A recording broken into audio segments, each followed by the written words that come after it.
세상에서 가장 완벽한 왕이 있었습니다. 그는 무력이 아닌 정의로 온 세상을 다스렸죠. 그의 나라에는 고통도 슬픔도 없었습니다. 하지만 그는 자신의 완벽함이 거짓임을 깨닫습니다. 가장 가까운 친구, 이웃 왕의 백성들이 악행에 물들어 지옥의 불구덩이에 떨어지는 광경을 신통력으로 목격했기 때문입니다. 왕은 자신의 왕관을 벗고 결단합니다. 나는 이 고통을 외면하지 않겠다. 나는 성불하지 않겠노라. 그리고 그의 벗 또한 다른 길을 선택합니다. 가장 빨리 깨달음을 얻어 효율적인 구원을 택한 왕과 성불을 영원히 미루고 지옥의 가장 깊은 곳에 남기로 한 왕. 두 왕의 운명을 나눈 그날의 약속. 그들의 선택은 오늘날 우리에게 어떤 헌신을 가르쳐주고 있을까요? 지금부터 지장보살의 가장 독특한 전생서사가 펼쳐집니다. 드넓은 대륙 한가운데 황금빛 궁전이 솟아 있었습니다. 이곳을 다스리는 왕은 칼을 들지 않고도 온 세상을 복종시킨 전륜성왕이었습니다. 무력이 아닌 정의로, 폭력이 아닌 자비로 통치하는 이상적인 군주였죠. 그가 다스리는 나라에는 도둑도 없었고 굶주림도 없었으며 백성들은 서로를 존중하며 살아갔습니다. 모두가 이 왕을 완벽하다고 칭송했습니다. 하지만 왕이 홀로 알고 있는 진실이 있었습니다. 밤마다 궁전 높은 누각에 올라 멀리 산 너머를 바라보는 왕의 눈빛에는 근심이 서려 있었습니다. 저 산 너머, 이웃나라에 왕의 가장 오랜 벗이 살고 있었습니다. 두 왕은 젊은 시절부터 함께 십선의 길을 걸었습니다. 살생하지 않고 도둑질하지 않고 거짓말하지 않으며 백성을 진심으로 사랑하는 법을 함께 배우고 실천했죠. 두 사람은 단순한 친구 이상이었습니다. 정이라는 같은 길을 걷는 정법의 벗이었습니다. 내 벗이여, 우리 함께 이 세상을 고통 없는 땅으로 만들어 보세. 그렇게 합시다. 나의 벗이여. 그렇게 두 왕은 서로를 믿으며 각자의 나라를 다스렸습니다. 그런데 최근 이상한 소문이 들려왔습니다. 이웃나라에서 이상한 일들이 벌어지고 있다는 소식이었습니다. 백성들이 악행을 저지르기 시작했고 그 악행의 그림자가 점점 짙어지고 있다는 것이었습니다. 전륜성왕은 걱정이 되었습니다. 내 벗은 나와 같은 마음으로 백성을 다스렸을 텐데 무슨 일이 벌어지고 있는 것일까? 왕은 신통력으로 이웃나라의 상황을 살펴보기로 결심했습니다. 그리고 그날 밤 왕이 본 광경은 그의 마음을 깊이 뒤흔들어 놓았습니다. 달빛이 궁전을 비추던 밤이었습니다. 전륜성왕은 깊은 선정에 들어 신통력을 발휘했습니다. 그의 정신은 산을 넘고 강을 건너 이웃나라로 향했죠. 처음에는 평화로운 풍경이 펼쳐졌습니다. 벗인 왕이 다스리는 궁전, 그 주변의 마을들. 하지만 점점 깊이 들어가자 왕의 눈에 믿을 수 없는 광경이 들어왔습니다. 어떤 마을에서는 사람들이 서로를 속이고 있었습니다. 장터에서는 거짓 저울로 백성을 속이는 상인들, 약한 자를 괴롭히는 악한들, 부모를 버리고 자식을 학대하는 자들, 선한 법을 가르치려는 스님들을 조롱하고 심지어 산보를 모독하는 자들까지 있었습니다. 더 충격적인 것은 그 다음이었습니다. 왕의 신통력은 이 악행을 저지른 자들이 죽은 후 어디로 가는지까지 보여주었습니다. 어둠 속으로 끌려가는 영혼들, 불타는 불구덩이에 던져지고 얼어붙은 땅에서 얼어붙고 끝없는 고통 속에서 비명을 지르는 모습들이었습니다. 그것은 지옥이었습니다. 전륜성왕은 선정에서 깨어났습니다. 온몸이 땀으로 젖어 있었습니다. 이럴 수가. 내 벗의 백성들이 저런 악도에 떨어지다니. 왕은 잠을 이룰 수 없었습니다. 머릿속에서 그 참혹한 광경이 사라지지 않았습니다. 다음 날 전륜성왕은 급히 사신을 보내 이웃나라 왕을 만나자고 청했습니다. 며칠 후 두 벗은 국경의 정자에서 마주 앉았습니다. 이웃나라 왕의 얼굴은 수척했습니다. 오랜만이요. 나의 벗이여. 그의 눈가에도 깊은 근심이 서려 있었습니다. 나도 알고 있소. 이웃나라 왕이 먼저 말을 꺼냈습니다. 내 백성들이 악행에 물들고 있다는 것을. 나는 십선을 가르치고 법을 세우고 스님들을 초청하여 설법하게 했소. 하지만 백성들의 마음을 바꿀 수는 없었소. 그들은 욕망에 사로잡혀 점점 더 깊은 어둠 속으로 빠져들고 있소. 전륜성 왕은 벗의 손을 꽉 잡았습니다. 자네가 최선을 다했다는 것을 나는 알지. 하지만 이대로 두고 볼 수는 없소. 무슨 방법이 있겠소?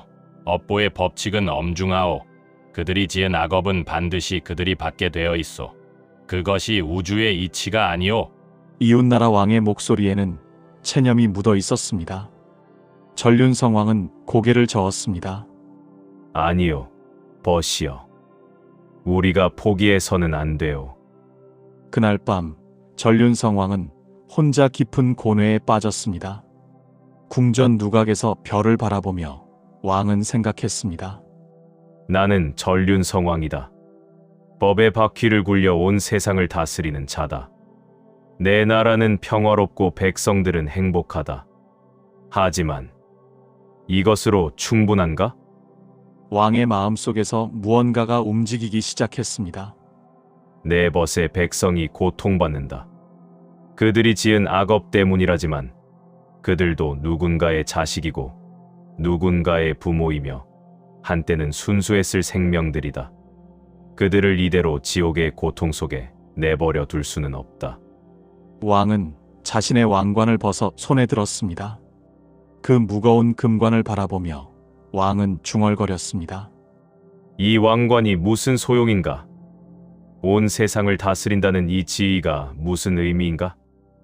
내 가까운 벗의 백성들이 지옥에서 고통받는데 나 혼자만 평화로운 궁전에 앉아 있다는 것이. 그 순간 왕의 마음속에 번개처럼 깨달음이 스쳤습니다. 그렇다. 나는 결심했다. 내 벗의 백성들을 구하겠다. 아니, 그들뿐만이 아니다.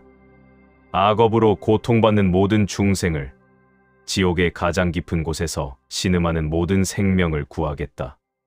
전륜성 왕은 왕관을 다시 썼습니다. 하지만 이제 그 왕관의 의미는 달라져 있었습니다. 더 이상 권력의 상징이 아니었습니다. 책임의 무게였습니다. 구원의 서원이었습니다. 새벽이 밝아올 무렵 왕은 다시 이웃나라로 사신을 보냈습니다. 나의 벗에게 전하라. 내가 곧 다시 찾아가 중대한 이야기를 나누겠다고. 며칠 후 두 왕은 다시 만났습니다. 이번에는 이웃나라의 궁전 정원에서였습니다. 연못가의 정자에 마주 앉은 두 벗은 한동안 말없이 물을 바라보았습니다. 전륜성 왕이 먼저 입을 열었습니다. 벗이여, 나는 결심했소. 그대의 백성들을, 아니 악업으로 고통받는 모든 중생을 구하겠소. 이웃나라 왕이 놀란 눈으로 전륜성 왕을 바라보았습니다. 그것이 어찌 가능하단 말이오? 우리는 왕이지만 업보의 법칙을 바꿀 수는 없소. 부처님이나 되어야 그런 일이 가능하지 않겠소? 전륜성 왕이 고개를 끄덕였습니다. 그렇소. 그래서 나는 부처가 되기로 했소. 무슨 말을 하는 거요? 나는 깨달음을 얻을 것이오. 하지만 그 깨달음을 나 혼자만을 위해 쓰지 않을 것이오. 나는 맹세하겠소. 죄업으로 고통받는 중생들을 먼저 구제하겠다고. 그들 중 단 한 사람이라도 안락을 얻지 못하고 단 한 사람이라도 깨달음을 이루지 못한다면 전륜성 왕이 하늘을 우러러 보았습니다. 나는 결코 성불하지 않겠소. 천둥도 치지 않았는데 하늘이 진동하는 것 같았습니다. 새들이 일제히 노래를 멈췄고 바람도 숨을 죽였습니다. 이웃나라 왕은 경악했습니다. 벗이여, 그 말이 무슨 뜻인지 아시오? 성불은 모든 수행자의 궁극적인 목표요. 그런데 그대는 그것을 포기하겠다고? 포기가 아니오. 미루는 것이오. 전륜성 왕의 눈빛은 확고했습니다. 나 혼자 깨달음을 얻고 열반해든들 무슨 소용이오? 매벗의 백성들이 무수한 중생들이 지옥에서 고통받는데 말이오. 나는 그들과 함께하겠소. 그들을 모두 구원하고 그들이 모두 깨달음을 얻을 때 그때 비로소 나도 부처가 되겠소. 긴 침묵이 흘렀습니다. 이웃나라 왕의 눈가가 붉어졌습니다. 그는 벗의 손을 꽉 잡았습니다. 나의 벗이여, 그대의 서원은 참으로 위대하오. 하지만 내 생각은 다르오. 어찌 그러하오? 이웃나라 왕이 천천히 말했습니다. 나는 빨리 부처가 되어 이 중생들을 구제하고 싶소. 지혜와 신통력을 갖춘 완전한 깨달음을 얻어 그 힘으로 고통받는 이들을 남김없이 제도하고 싶소. 그것이 내가 선택한 길이오. 나는 중생들 곁에 남아 그들을 직접 구제하겠소. 지옥의 가장 깊은 곳까지 내려가 가장 고통받는 이들의 손을 잡아주겠소. 전륜성 왕이 고개를 끄덕였습니다. 그대의 길도 훌륭하오. 우리는 서로 다른 방식으로 같은 목표를 향해 가는 것이오. 두 왕은 서로를 바라보며 미소 지었습니다. 그렇다면 약속합시다. 이웃나라 왕이 말했습니다. 나는 빨리 깨달음을 얻어 부처가 될 것이오. 그리고 온 세상에 진리를 설하겠소. 그때에는 나는 중생들 곁에 남아 그들을 직접 구제하겠소. 지옥의 가장 깊은 곳까지 내려가 가장 고통받는 이들의 손을 잡아주겠소. 좋소. 내가 먼저 성불하여 진리를 설하는 스승이 되겠소. 그대는 중생을 구제하는 보살로 남으시오. 우리 둘이 함께 일한다면 틀림없이 모든 중생을 구원할 수 있을 것이오. 전륜성 왕은 깊이 고개를 숙였습니다. 고맙소. 나의 벗이여. 그대의 지혜와 나의 자비가 함께한다면 이 세상에 구원받지 못할 중생은 없을 것이오. 그날 저녁 궁전 연못에는 연꽃이 만발했습니다. 누구도 심지 않았는데 갑자기 피어난 신비로운 연꽃들이었습니다. 그 꽃들은 두 왕이 나눈 서원이 얼마나 숭고한 것인지를 하늘이 증명하는 것 같았습니다. 하지만 두 왕 중 누구도 알지 못했습니다. 이 서원이 얼마나 오랜 세월 동안 이어질지, 그리고 이 우정이 결국 온 우주를 바꿀 거대한 자비의 물결이 될 것이라는 사실을 말입니다. 세월이 흘렀습니다. 이웃나라의 왕은 자신의 서원대로 깊은 수행에 들어갔습니다. 왕위를 버리고 출가하여 산 깊은 곳에서 선정을 닦고 지혜를 키웠습니다. 그의 수행은 지극했고 마침내 그는 완전한 깨달음을 얻었습니다. 일체지성 취열에 모든 지혜를 성취한 부처라는 뜻이었습니다. 그는 부처가 되어 세상에 나와 진리를 설했습니다. 무수한 중생들이 그의 가르침을 듣고 깨달음을 얻었습니다. 한편 전륜성 왕도 수행을 시작했습니다. 하지만 그의 길은 달랐습니다. 그는 선정을 닦으면서도 항상 지옥과 악도의 중생들을 마음에 두었습니다. 그의 명상 속에는 항상 고통받는 이들의 신음소리가 들렸고 그의 자비는 시간이 갈수록 더욱 깊어졌고 마침내 그도 깨달음의 경지에 이르렀습니다. 무생법인을 증득한 것입니다. 더 이상 생사에 얽매이지 않는 부처와 같은 경지였습니다. 하지만 그 순간 전륜성 왕은 자신의 서원을 떠올렸습니다. 나는 맹세했다. 모든 중생이 구원받을 때까지 성불하지 않겠다고. 그래서 그는 부처가 되지 않았습니다. 부처가 될 수 있는 능력을 갖췄지만 그 지위를 스스로 거부했습니다. 대신 보살로 남기로 했습니다. 중생들 곁에, 지옥의 가장 깊은 곳에, 고통의 현장에 계속 머물기 위해서였습니다. 어느 날 일체지성 취열애가 된 옛 벗이 그를 찾아왔습니다. 부처의 광채를 온몸에 두른 열애가 전륜성 왕 앞에 섰습니다. 하지만 전륜성 왕은 더 이상 왕의 모습이 아니었습니다. 단순한 수행자의 모습으로, 하지만 그 눈빛에는 우주만큼 깊은 자비가 담겨 있었습니다. 나의 벗이여, 부처가 된 열애가 말했습니다. 그대는 이미 깨달음을 얻었소.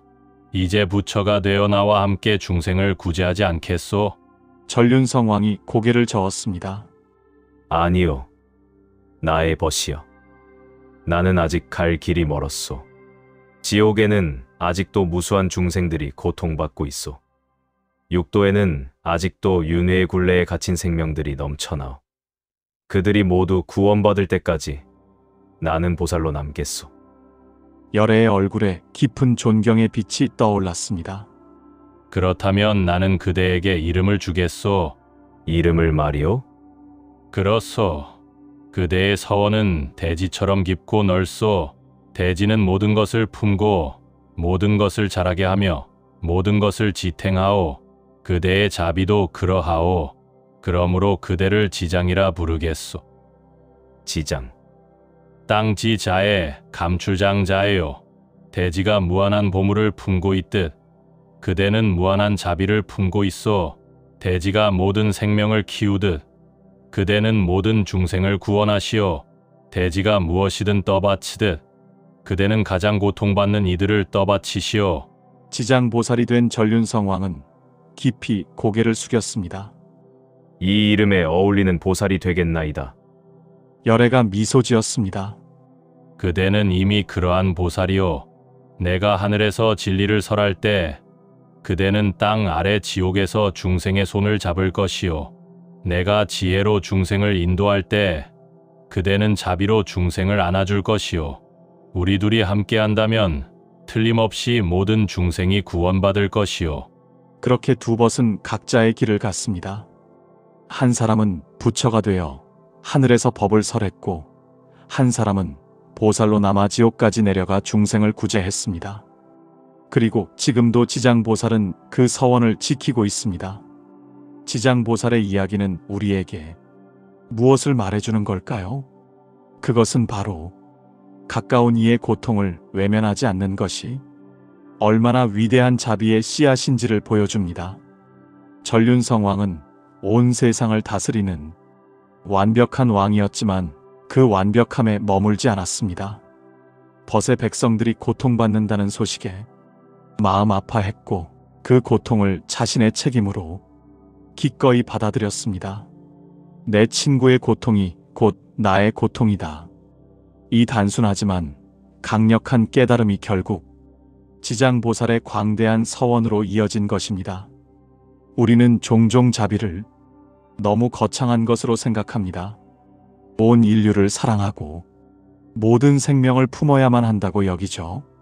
하지만 지장보살의 이야기는 이렇게 말합니다.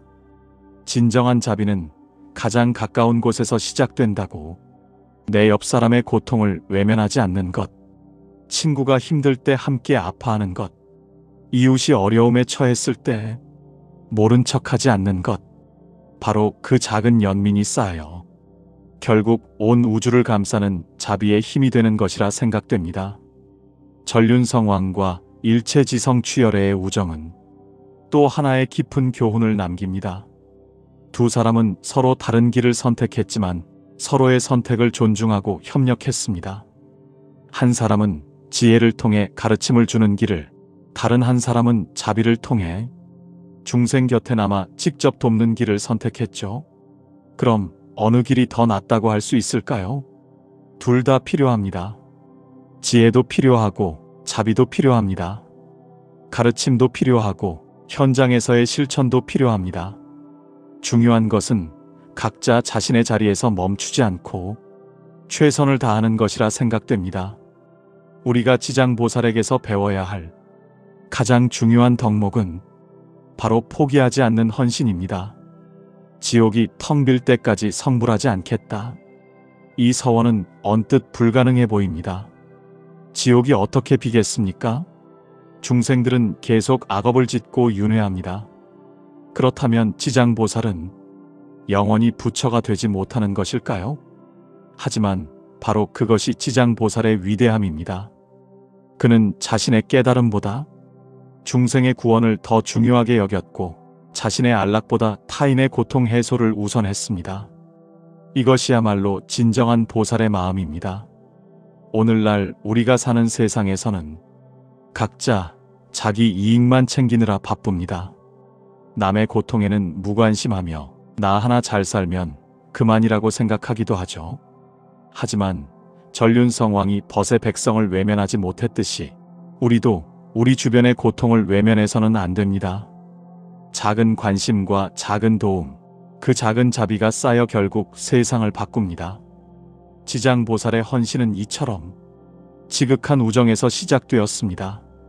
한 사람의 고통을 외면하지 않는 마음이 결국 지옥의 문을 닫는 궁극적인 자비가 된 것입니다. 우리의 작은 우정과 실천도 그렇게 될 수 있습니다.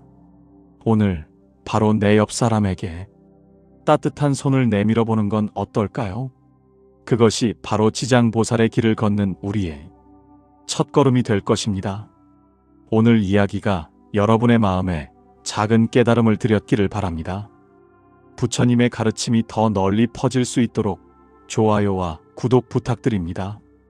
그리고 오늘 이야기에서 어떤 부분이 가장 마음에 와닿으셨는지 편하게 댓글로 나눠주시면 감사하겠습니다. 여러분의 한마디 한마디가 이 채널을 만드는 큰 힘이 됩니다. 감사합니다.